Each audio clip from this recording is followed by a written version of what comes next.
আসসালামু আলাইকুম ওরহমতুল্লাহি ওবারাকাতু। হযরত আবু হুরায়রা রাদিয়াল্লাহু তাআলা আনহু বলেছেন,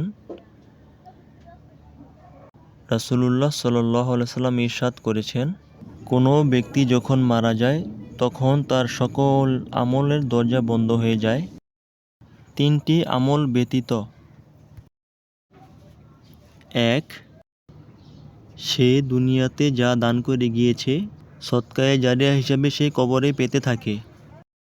২. এমন সন্তান, নেক সন্তান যে তার জন্য দোয়া করতে থাকে। ৩. এরকম উপকারী জ্ঞান, যে জ্ঞান দান করে গিয়েছেন সে জ্ঞান দ্বারা মানুষ উপকার লাভ করে থাকে বা সে জ্ঞান দ্বারা উপকৃত হয়েছে। এই তিনটি কথা রাসূলুল্লাহ সাল্লাল্লাহু আলাইহি সাল্লাম বলেছেন, যে কোনো মানুষ যদি মৃত্যুবরণ করে তার সকল আমলের দরজা বন্ধ হয়ে যায় এই তিনটি আমল ব্যতীত।